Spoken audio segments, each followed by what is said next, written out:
Hey guys, what's going on? It's Isaiah from Not a Historian with a little extra something for you.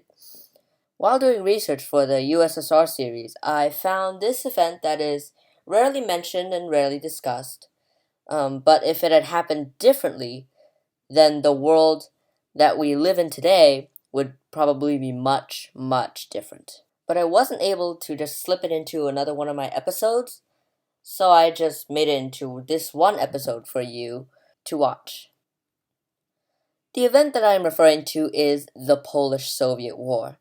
Now, when you hear the term Polish-Soviet War, you're probably thinking of the joint German and Soviet invasion of Poland in 1939 that set off World War II. But this Polish-Soviet War actually happened 20 years earlier. And spoiler alert, Poland won. And today we're going to explore how. So before World War I, the European map looked like this. And after World War I, it looked like this. Now over here in Russia, the Bolsheviks had just taken power in the Russian Revolution, which was a period of great turmoil in the country.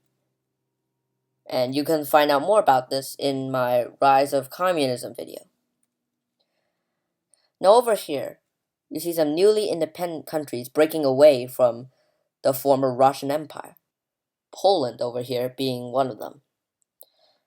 The head of state of Poland at the time was a man named Józef Pilsudski.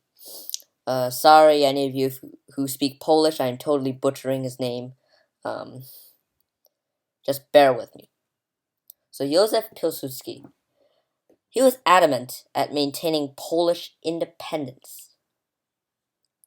And so when word reached him that the Russians were going communist and they might want to try to take back Poland and annex it back into Russian territory, Pilsudski ordered the Polish military to mobilize. Over in Ukraine, there was a man by the name of Szymon Petlura who was trying to maintain Ukrainian independence. This didn't really work out though, because 3 years after independence, the Bolsheviks just showed up at the doorstep. So Pilsudski and Petlura decided to work together and attack the Russians before the Russians could attack them. In 1919, the Polish army, with the help of some Ukrainian troops, invaded Russia. Now, at the beginning, they had some stunning successes, reaching Vilnius, Minsk, and Kiev at lightning speed and establishing this front line. By the time the Poles reached Kiev, though, they started to face some problems. First, the Polish soldiers had been marching without vehicles or horses non-stop for weeks now, and they were super exhausted. Also, the supply lines were pretty stretched, and the front line was just a bit too expansive, and it was hard to defend. So now the Russians got their act together, formed a huge army, and counterattacked. The Russian Commissar for War Leon Trotsky sent in 2 armies to attack Poland. The first one was led by Mikhail Tukhachevsky in the north, and the second one was led by our good friend Joseph Stalin in the south. And they began advancing in 1920. They were extremely successful in pushing the Poles back, and pretty soon they were reaching Brody and Lviv. Now the Soviets had a few advantages over the Poles. First, there were twice as many Russian soldiers as there were Polish soldiers. Second, the Polish military was comparatively more disorganized than the Russian military. And third, the Russian troops were marching with the mindset that they were spreading communism throughout Europe. See, just to the west of Poland was Germany, and then France, and then the rest of Europe. The Russians thought that if they could subdue Poland and install a communist government there, they could potentially spread communism throughout the entire continent. Now, in Tukhachevsky force had reached the original Polish-Soviet border, Tukhachevsky, also with this mindset of spreading communism, ordered his men to push forward. Soon they had reached this perimeter and were within sight of Warsaw.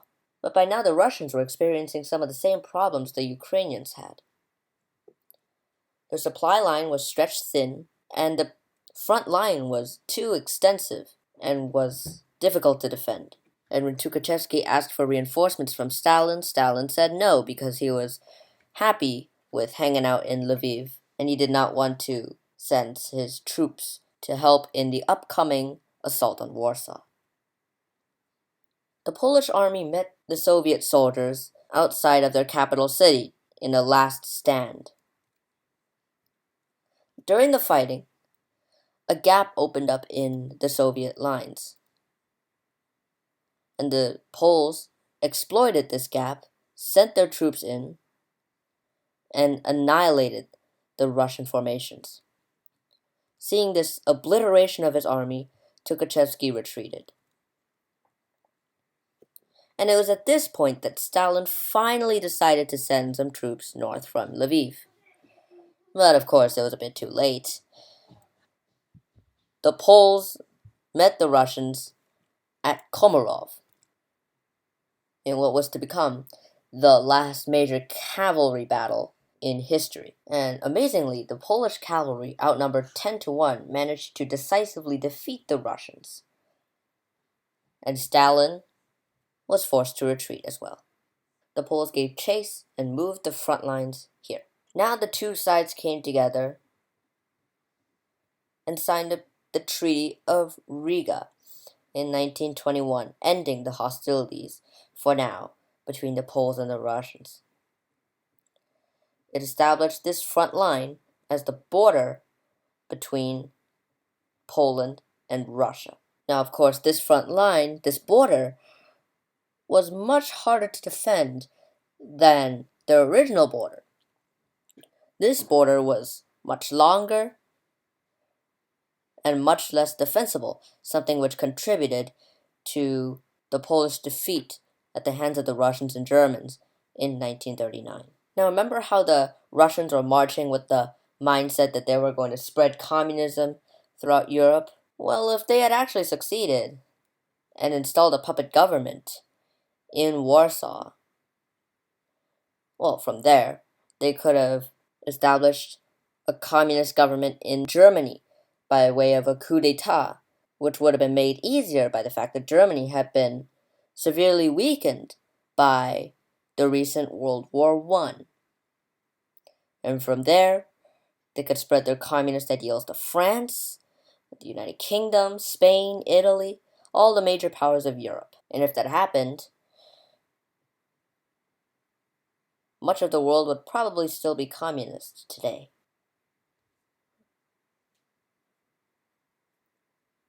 Thank you so much for watching. Please like, subscribe, and hit that notification bell so you won't miss out on any of my new videos. And leave a comment. What did I leave out? What should I talk about in the future? I'm not a historian, so feel free to criticize me for anything that I said wrong. And I'll see you next time.